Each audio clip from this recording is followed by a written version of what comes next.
Okay, and now for something completely different, I want to introduce you to Jeanette and Alan.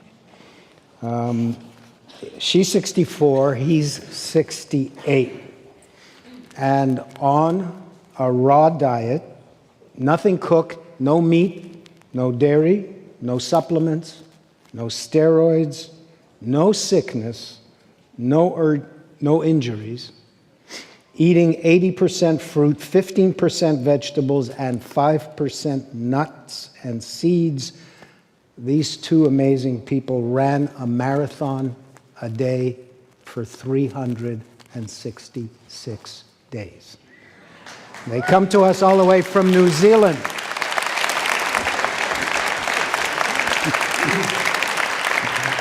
Thank you so much. Lovely to meet you. Thank you. Alan and Jeanette. Thank you.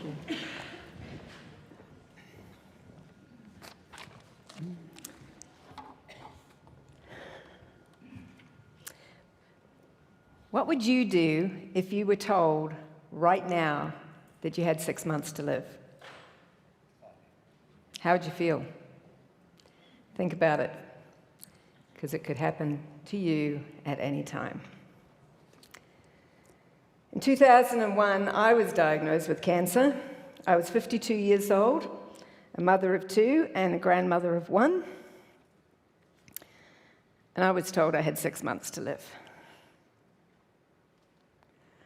I wanted a refund on that prognosis. So rather than wait 6 months to die, I just chose to live. And within those 6 months, I received a clean bill of health. There was no more cancer. And as a result of that life-changing experience, we opened a Center for Optimum Health, and it was based on the holistic approach of body, mind, and spirit. 10 years after my death sentence, I wrote the book, Raw Can Cure Cancer. Prevention is the key to optimum health, and everyone has a choice about how they want to live, but my advice is not to wait for the diagnosis. Having cured myself of cancer, I became passionate about wanting to share my experience with as many people as possible. So I wrote the book, and then, with Alan's support, we decided to run around Australia. We wanted to inspire and motivate people to make more conscious lifestyle choices, to promote kindness and compassion for all living beings, and to raise environmental awareness for a sustainable future. Because the truth is, the most endangered species on this planet is humankind. As a species, we've become obsessed with speed. The human race is on, but we're not winning. Through misinformation and misleading marketing, we are disregarding the innate intelligence of our own bodies and have become a malnourished species, while the sickness industry flourishes. Due to our poor food choices, we have become a species of non-survivors. The majority of us are spending most of our lives dying instead of thriving. The amount of money and time spent on scientific research to find a cure for our ill health would be better spent on prevention and returning to our natural way of being. Our obsession with technology has us careering down a path of self-destruction. In our rush to become technically advanced, we have lost sight of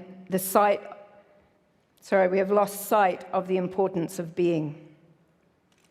Our poor lifestyle choices are creating our own demise, and we are spiraling into oblivion, and we are running out of time. We believe that the human race needs to slow down and heed what one of our greatest teachers, Gandhi, in his wisdom told us. There is more to life than increasing its speed. We need to revisit who we are and why we are here. We need to understand the consequences of the choices we make and how we can affect our very being. We believe that the survival of our humane species is dependent on our kindness, compassion, and caring for all living beings, and that this is achieved by being aware of making conscious lifestyle choices. By doing so, we can make a difference. We wanted to share a positive message of truth and hope from the experiences and knowledge that we've gained through living consciously, so that others can make their own informed choices and that will make a difference. We knew the best way to do that was to walk, or in our case, run the talk. Inspiration is what motivates people to never stop pushing for what they believe in and for what they want to achieve. By running a marathon distance every day for a whole year together around Australia,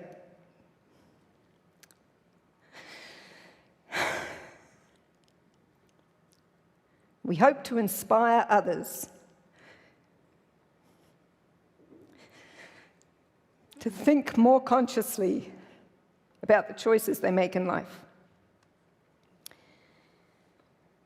While we were running around Australia, we had the opportunity to show that by eating raw, living, plant-based foods, we are healthier, physically fit, and have unlimited energy at beyond 60 years of age than we did in our earlier years, including when we ran the length of New Zealand 13 years previously, which was only 50 marathons in 50 days.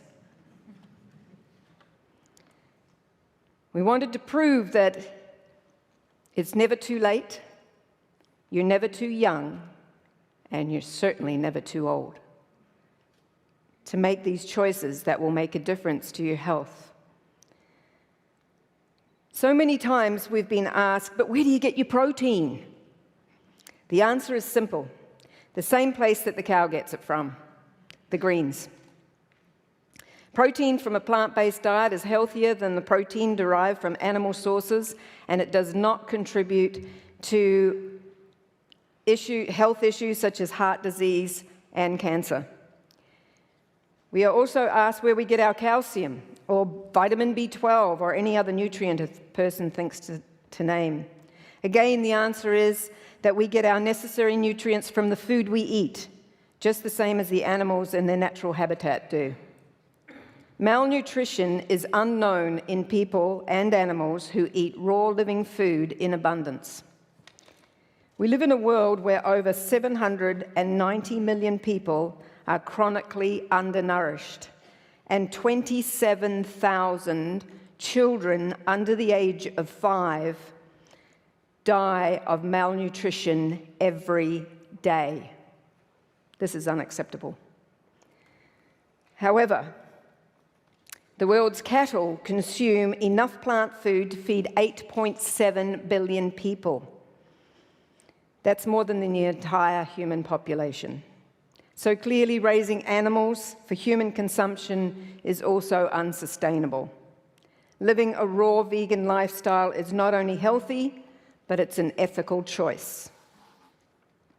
Cooking food also reduces the available nutrients and enzymes essential for optimum health. By nourishing our bodies with raw living vegan foods, humans not only can achieve optimal physical, mental, and spiritual health, but also can acquire unlimited raw energy, which enables us to achieve our goals and to follow our dreams. Raw energy is already achieved by every other free animal on this planet. The good news is that raw energy is readily available to humans just by making informed, conscious lifestyle choices. Living a conscious lifestyle ensures optimum health and happiness, the two things that everyone is ultimately striving for.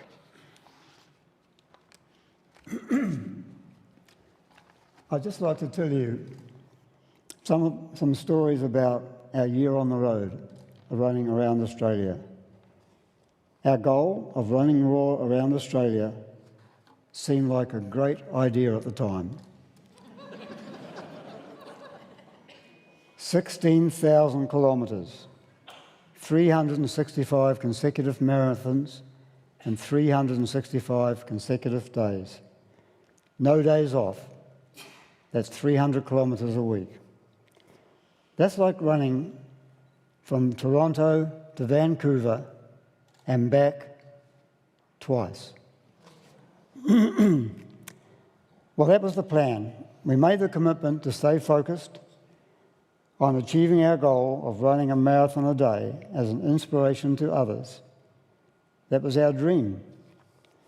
We started training in 2012, running every day, including a marathon once a week, for a total of 6,000 kilometres. That's about 120 kilometres a week. Meanwhile, we planned the run. We organised volunteers, arranged for sponsors, and bought necessary equipment, including 2 cars and a caravan.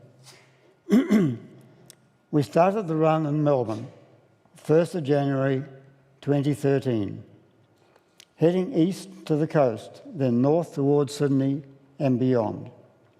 We recall that day 8 was the hardest day of all, but no one said it was going to be easy. I guess by then we must have been fully trained. We had a few challenges along the way, running in temperatures of 44 degrees Celsius, in amongst 2 large bushfires, through a cyclone with strong headwinds and heavy rain for 10 days, and in freezing hailstorms. One day we were running up a hill. It was 44 degrees, with the radiant heat from the road at about 50 degrees. A local farmer came by on his tractor. He said, "You guys are crazy. You can't run in these conditions. Jump on my tractor, we'll go down the river and we'll have a nice barbecue."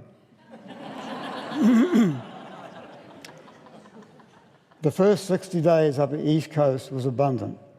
Fresh, ripe, tropical fruit. Pineapples, mangoes, bananas, oranges, peaches.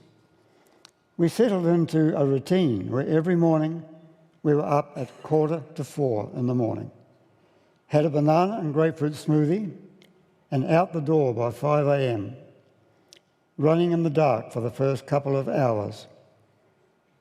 Our fuel for the rest of the day was bananas, green smoothies, fruit salads, oranges, dates, and more bananas.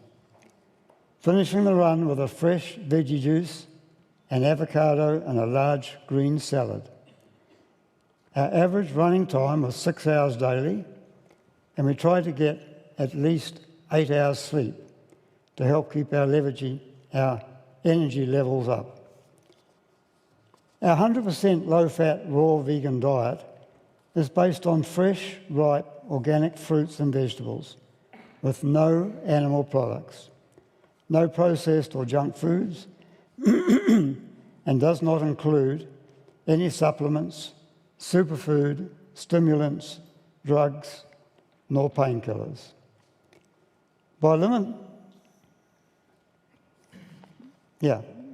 I'm lost here. No, we're here. Here we go. Sorry about that.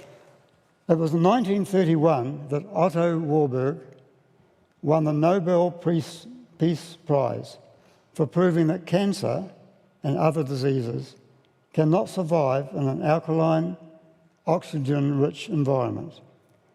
So eat plant-based foods and be alkalized, and exercise to be oxygen-rich. 1931, that was 80 years ago, and we're still searching for the cure for cancer? By eliminating all acid-forming foods and increasing the amount of alkaline foods in our diet, we have attained a high level of optimum health, improved our physical fitness, and increased our performance level, even at our age. And we have not had the need for a doctor, a clinic, a hospital in the last 13 years. And I'll be 70 next year. When leaving the East Coast heading west, pardon? Sorry. When leaving the East Coast heading west, we had to really stock up, often buying 10 boxes of bananas, 5 boxes of oranges, 3 of apples, and several boxes of greens. We often had weeks between towns, and one leg of 1,300 kilometres, that's 27 days, with no town, no shops, only roadhouses, with stale meat pies, Coke and chips, none of which we consume. During the entire run, we had no running injuries, although we both tripped and fell on different occasions, sustaining cracked ribs and other minor abrasions to our arms and legs. However, we were able to continue without taking any days off, healing as we ran. It just hurt a bit. We chose to run in Vibram barefoot shoes and went through 16 pairs each. That's 1,000 kilometres, or 23 marathons a pair, and no blisters. On extremely hot days when the road temperature was above 50 degrees, we alternated 3 pairs, keeping 2 pair on ice in the freezer. Well, soon the end seemed in sight, and before we knew it, it was only 100 days to go. We had endured long, straight roads, often able to see the start and the finish of a marathon from the halfway point. We ran for days without a corner, through vast landscapes of deserts with no trees. We encountered wildlife in their natural environment. In fact, one morning, we found a dingo helping himself to our food drop. We had snakes crossing the road in front of us, kangaroos, wild horses, but we never saw a camel. But we did see their tracks. In fact, we were told there's 500,000 camels in Australia, but they were hiding. We also met some wonderful people who supported us during the run. They kept telling us that what we were doing was inspiring more people than we would ever realise. The further we went, the more people were following us on Facebook and through media coverage. We even got a message telling us, keep going. The whole of Romania is watching us. We had no idea how inspiring this would be for others.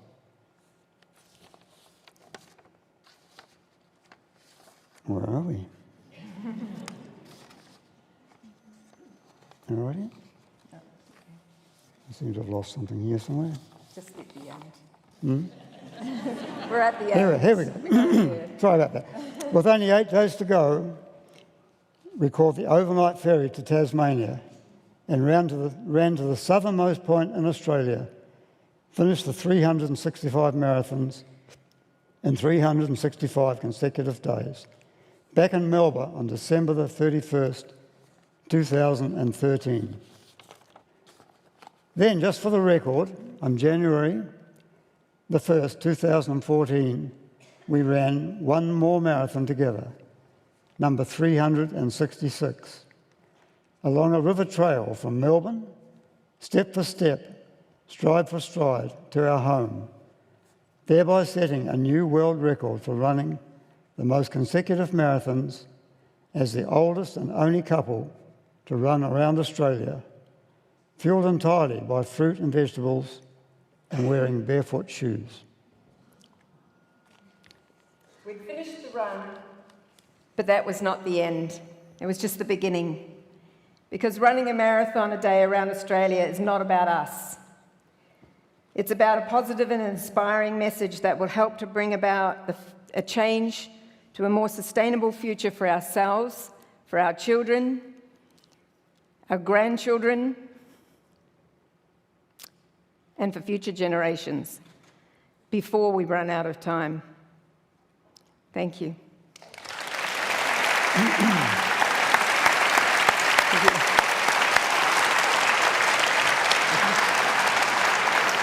Thank you.